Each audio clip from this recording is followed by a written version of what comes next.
Hello, dear friends. Welcome. Thank you so much for being here and tuning in to today's episode of From a Place of Self. I'm so glad to share this time with you. It's an opportunity for us to be able to take a step back. We all live busy lives.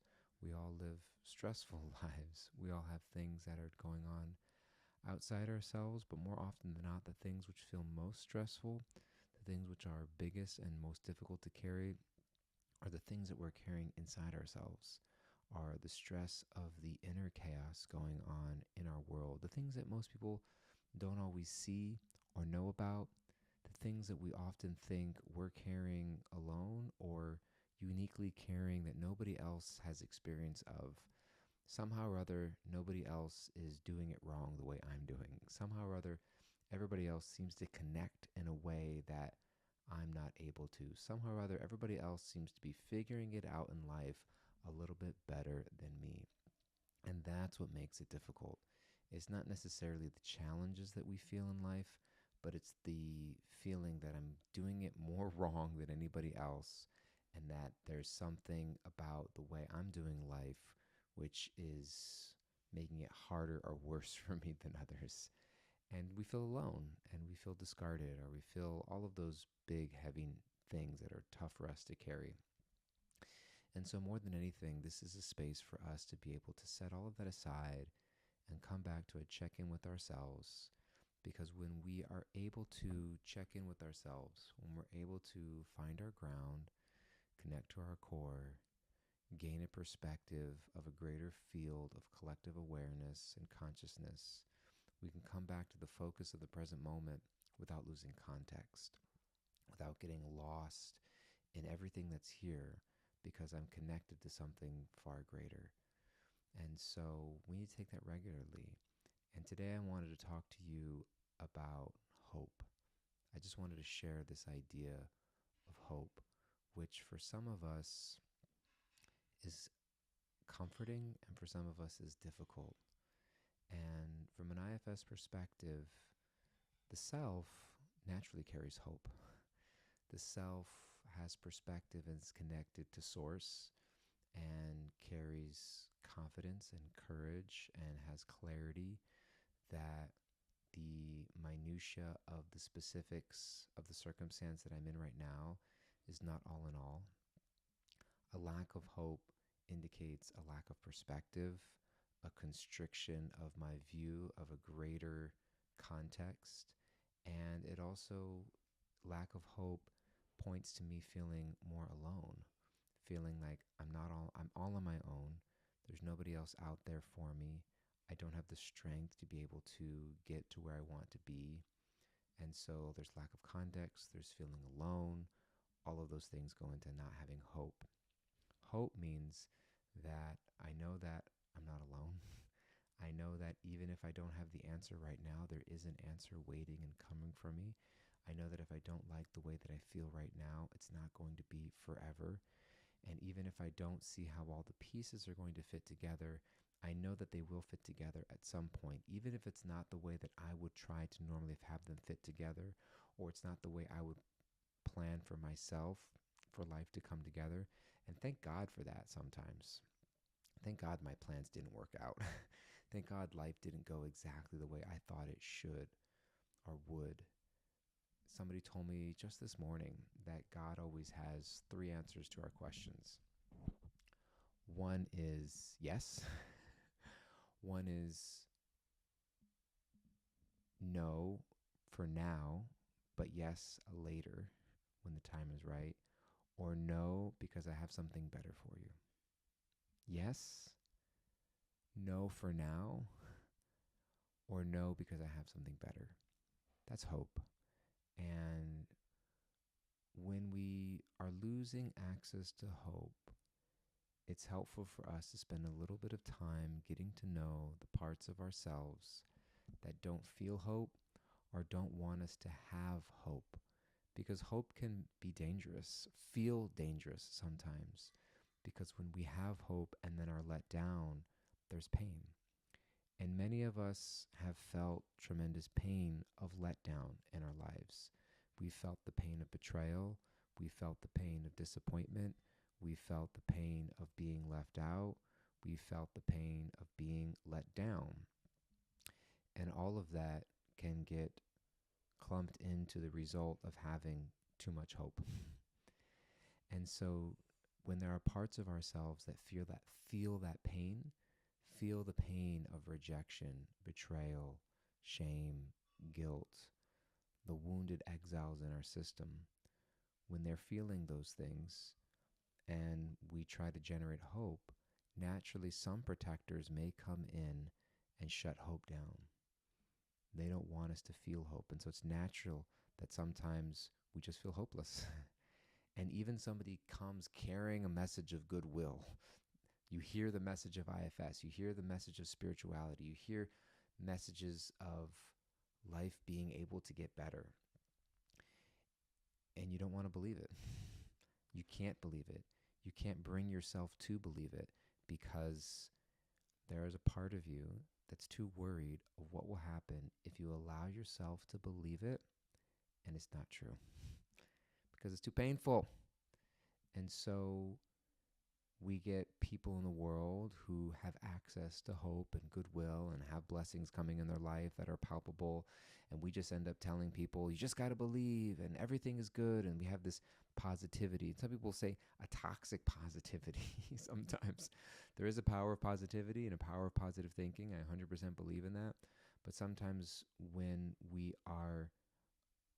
fail to give space and understand why it's difficult sometimes for people to feel hope, then it's a type of spiritual bypassing or a type of toxic positivity, or just at the very least, if you don't like those terms, just a type of insensitivity and a lack of awareness of the struggle that some people have to feel hope.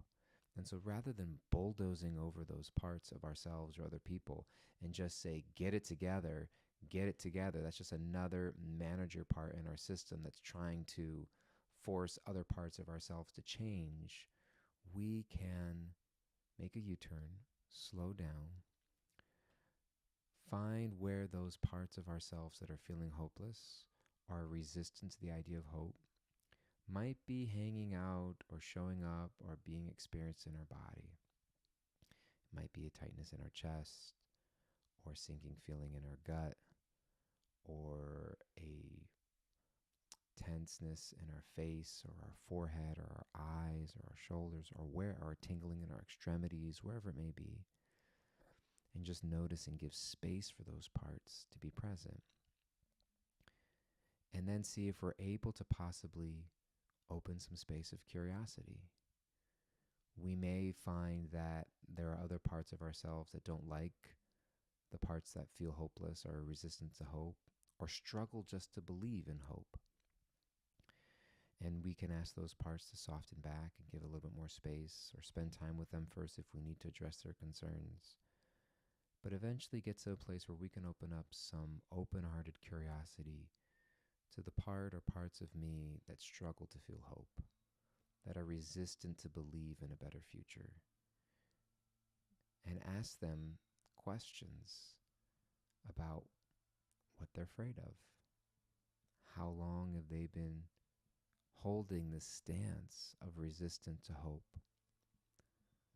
What is it that they want me to know about what they do and why and how they're trying to help? And we may get amazed to hear their story and how long that they've been doing this and what their view and understanding of me is, not as an adult today with agency, with power of choice, with connection to a higher power, but as a young, vulnerable child who they've had to protect for so long, who's been hurt, who's locked up away somewhere in the subconscious, that needs to get out, that needs to be seen, that needs to be rescued from the past and brought into the present. And so that's the process of healing. And we do it one small step at a time, one drop at a time, by accessing the inner well of curiosity and compassion that is innate and inside all of us. And that's why spirituality, inner healing work, becomes so important. Because unless we're able to access that inner well of spirituality and presence, which is connected to a divine source, we won't be able to access our inner resources. We won't be able to utilize our inner resources that are needed for those reticent, hesitant, vulnerable, tender parts of ourselves to start to open up. Because they don't open up through hustle and discipline and force and just grit. They open up in the softness of spirit, in the compassionate gaze and presence and love of our true core self. And naturally, when parts start to soften back, more space for self starts to open up. And we can do that through our meditation, through our journaling. Often we need a third party or a guide to help us through that process. But it's true and it's real, and hope is available. And if you're listening to this right now, saying, good for you, Dayal, you go take your hope and shove it up a mountain and go whatever you may want to do with it. But you don't know my story. You don't know what it's like to be me. You don't know how difficult it is for me every single day just to get out of bed, just to open my eyes in the morning, to not wake up and feel like I wish the day didn't exist. You don't know what it's like to deal with all the people I've had to deal with. You don't know what it's like to wrestle with all of the tremendous feelings and the weight of it all, like a 50-ton gorilla bounding on my chest. If you're feeling like that, I just want you to know, for whatever it's worth, I get it. For whatever it's worth, you're not alone. And for however dark and heavy it feels in this moment, I still believe in hope for you. And I know that the part of you that's resistant to this idea of hope has a good reason why they're resisting, has a reason why they're trying to protect you from the disappointment of allowing you to feel hope. And my invitation, my open message to those parts and to you is to stay with it. Because love is here and love is coming. Hope is available. Healing is available. Connection is available. You may not feel it now. You may not feel it tomorrow. But it's there, and it's inseparable from who you are. And maybe even in this moment, there might be a slight opening to that. There might just be a slight opening to the idea, to the natural sense of your own compassion and ability to hold space for what's inside of you. And so I pray that for you. I pray that for all of us. I pray that for me. And I pray that for everyone listening and those who aren't as well. And so I want to share with you a small message of hope today. A small message that whatever you're going through, whatever you've been through, whatever you feel is ahead of you, it's not too much for self and for higher power. And you're not too broken. You're not too far gone. You're not too late. And love is available.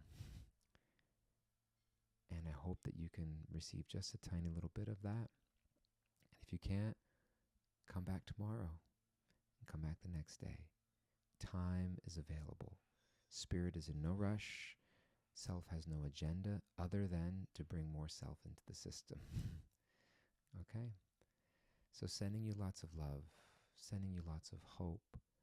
Please do whatever you need to do today to take care of yourself, to be in a space of ease, and to be in a space where you can reflect and give yourself a little bit of time to get to know the parts of you that might be struggling, and to send them a little curiosity and compassion.